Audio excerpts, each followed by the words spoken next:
Мордовын шоронгийн Ганбат. Хойд гэршид ганцхан намаа хийж яваад хэлсээр шоронд орсон Ганбат манай сонинд хандсан юм. Хэлсээр гэдгийн учир нь тэрээр эм тарианы бизнес эрхэлдэг байж, Москвагаас ховор эм тариа дараад түүнийг улаан өд, жид, Бурятын нутагт зарна. Энэ үе бол 1998 он байсан бөгөөд Оросын том жижиг маф хүчирхэгжиж, дэрмийн бүлэглэлүүд Орос улсыг хяналтандаа оруулсан байлаа.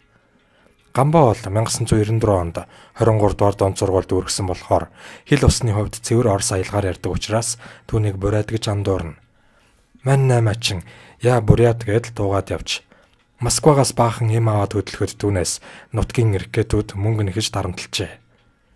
Нэг удаа Ганба Алексеевский биржийн гадаа жаахан халамцаа явж байгаад ракетүүдтэй дахин халдтуулав.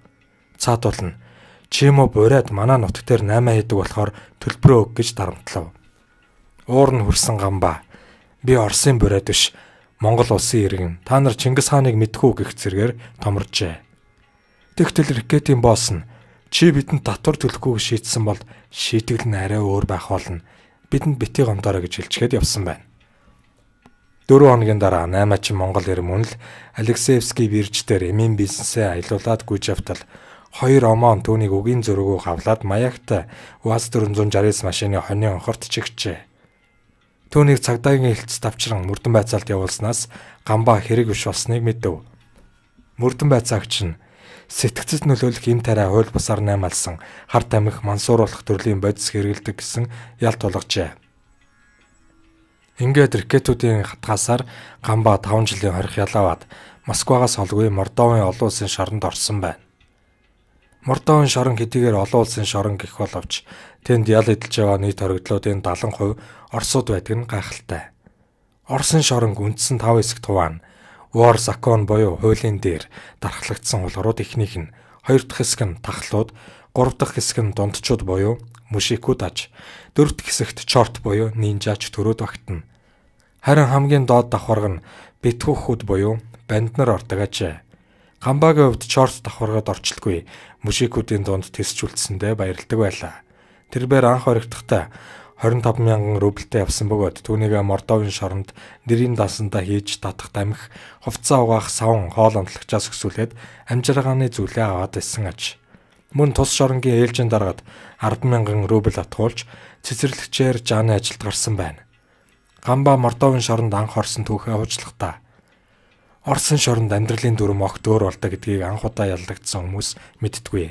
Харин мэддэг зарим ногт өөр хүн болон хувирдаг. Нарны амьдралд гудамжинд гарчсан хогийн архичин, хар тамхичин хулгайч, шорон дээрээ тогтсон хувирдаг жишээтэй. Албан хүчээр архинаас олдсон Орос алкохолникууд царай зүс орж байнга тогтмол хоолтой болоод ирмэгц таргалж мэралан танигдахын аргагүй болно. Гэтэл эрх чөлөөтэй байхдаа нэлээд хангалуун амьдралтай дээгүүр албан тушаал бизнес эрхэлж авсан гадаадууд Мордовын шоронд ороод навсаатлаа доош унах нь ердийн үзэгдэл. Америк барууныханд наашлаад Польш, Чех, Унгрууд Москвад Орос охид өвөртлөн виски шимж доллараар тансаглаж авсан болохоор сэтгэл санаагаар амархан явчихж байгаа юм. Миний хувьд Улаанбаатарт байхдаа арх ууж 111-т 2 удаа баривчлагдаж заллингийн эргээр ганц удагт 2 сар сэжигтнээр оригдож байсан туршлага маань Мордовын шоронд хэрэг болсон доо. Ер нь Оросууд яг амьдрал дээр ээжтэр, нарсандч тэр Аз гаралтай хүмүүст дээрлэхэж дарамтлах хандлагатай байдаг. Шоронд ч мөн ялгаагүй. Айсан ч аагаагүй юм шиг харагдах ёстой. Халбагны иш чулуугаар үзүүлчгээд ханцуундаа нууж авдаг байлаа. Монгол битгий татар чечен гарлын хоригдлуудад ч тэд дээрэнгүй хандна.